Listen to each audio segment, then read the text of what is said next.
With me is Andy Fox, and Andy, we've seen a couple of Cords in our travels, two in Germany, 2 or 3 in America, one sort of north of Auckland, and now this one.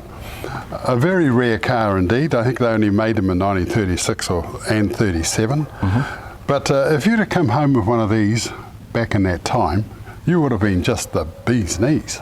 Yeah, they're pretty rare, and I don't know the cost at the time, but you'd imagine that it probably cost 5 or 10 times the value of the average, perhaps little small English car. And in New Zealand in particular, to have a car that could do 100 miles an hour would have been quite rare, I suspect. And then you've got to find a road to do 100 miles an hour on. Yeah, exactly.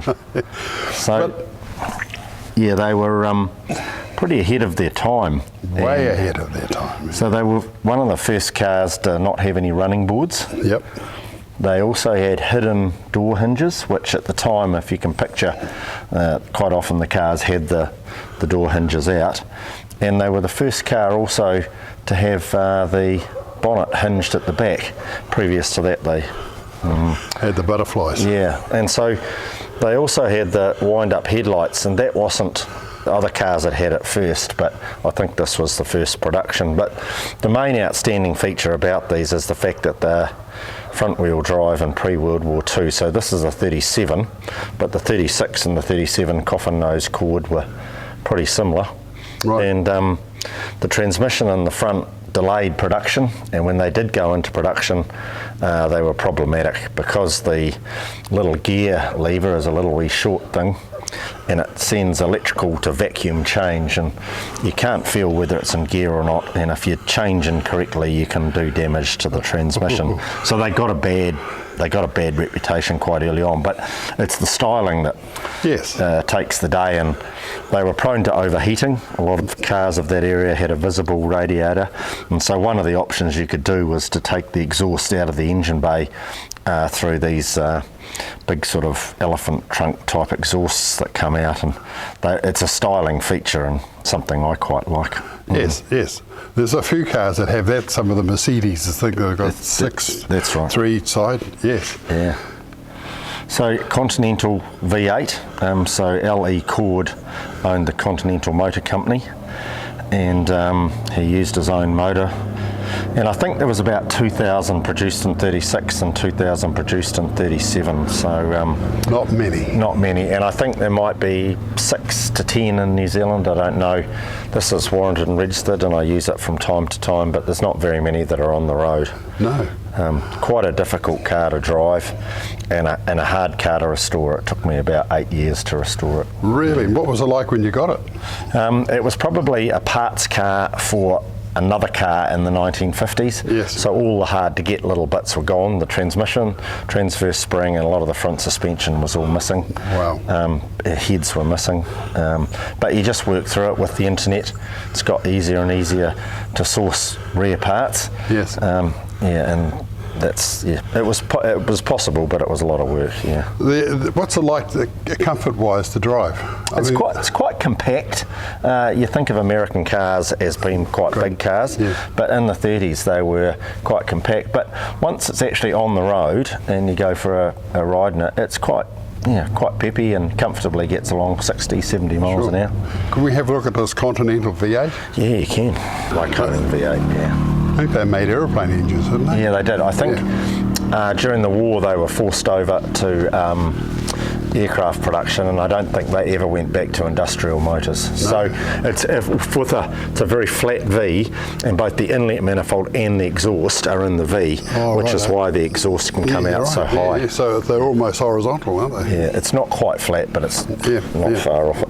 Yeah, and that's the radiator, and the airflow was. It's all right, but it was limited a bit. So if you idle, it can get warm, which is why they put the exhausts. So there's gearing and what have you down here. Is this the gearbox you're talking about? Yep. So the transmission's here, and that's that vacuum-operated, electric to vacuum-operated gear shift. Sure. So the drive comes through the differential area, out through to the transmission, comes through, and then goes back into the diff and out to both front wheels. Yeah. So Mr. Cord was really thinking outside the box when he put this together. Yeah, he had a go at making cars, I think 1928, 1929, 1930, again front wheel drive, and then he had to go again 36, 37. He was quite a wealthy property developer, right. And he obviously owned the Lycoming engine as well, company. But it was rushed into production to get an example for a motor show in the day, late 1935, and they didn't have the transmission sorted. The cars on display had no transmissions, and they took lots of orders, but when they had trouble actually developing the transmission and then the problems with it once it was in production, they lost popularity pretty quickly. Well, so and now you see them in museums. Yeah, you do. Fair enough. But occasionally you get see them at car shows. Sure. But they are pretty rare, all right. Absolutely. And there's a little lever in on the dashboard. You just sort of turn so it. He wanted the headlights to lift with vacuum. Yes. But the technology at the day wasn't sufficient to do that. So you actually wind a cable inside. So that's the driver's got to do his job and the passenger's got to do theirs, and there's no flicking your headlights to say there's a cop down the road, because by the time you got your headlight up you'd be past. This is sort of like, there's a few modern cars that have got this, but there's not a great deal of cars. The Corvettes had them through about 3 variations, but now as headlights have got smaller, you can actually incorporate them into the flow of the front mudguard bonnet area. The Toyota MR2 have them. That's right. They pop up. I think a Porsche model have got them. Yes, there is. And the Corvettes, the C2s, C3s, C4s and C5s have all got them, and they've gone away in the more modern ones. Sure. We'll have a look we'll just have a look at the dashboard, folks, and just see how, sort of from 1935 and 36, just see what was available then. So looking at this dashboard, Andy, we've got the little winder here that winds and there's one on this side with wind the headlights up and down. Yep. And then we've got a little glove box, probably for stamps or some chewing gum or something. Got packets of cigarettes. And then there's a knob and a knob for winding the windscreen out. And then they've got little flutes up the front there that would come up and let the air come through to help keep things cool. A heater. Then we've got a temperature gauge, which has got some, what's in the middle? Is that? Capillary. It's a red coloured fluid. I assume it's alcohol because it obviously expands. Right, so the warmer it gets, the further up the tube it goes.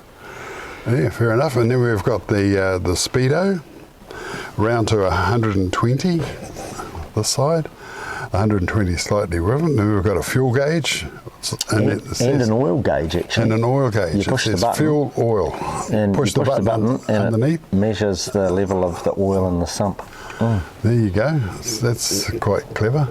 And then we come to a rev counter. Oil pressure. That's quite a big gauge for oil pressure. And what's this one here? Is this a clock, of course? And amp meter? No, radio head. This? Yep. What is it? Radio. Oh, okay. Yep. And then that's your amp meter. And that's the amp meter there. We've got 2 little knobs for the radio, for tuning the radio up and down. So that's the radio. So that's the tuner for the radio. 1930s. You've got the far side is the choke, I think. That's the choke up. Yep. And then you've got one of them will be instrument lights. Yep. One of them is hand throttle. Yep. And then headlights themselves. Headlights over here. Yeah. So that turns them on. Yep. Now we've got this little gadget here that slides that way and that way. It's got R1, 2, 3, 4. So obviously it's four gears. So you come over here and you push it up for reverse. And you just wait for something to happen, and then all of a sudden you're going back. So when you're driving, of course, you've got your end of your little finger slides into this little piece here very perfectly. Push it sideways, down for first. As you noted, Bill, the oil pressure gauge is quite large, but they wanted 4 big, large gauges, so they only needed 2, so they just added a clock and an oil pressure gauge to that side just to add a little bit of symmetry to it. Yes, well done then.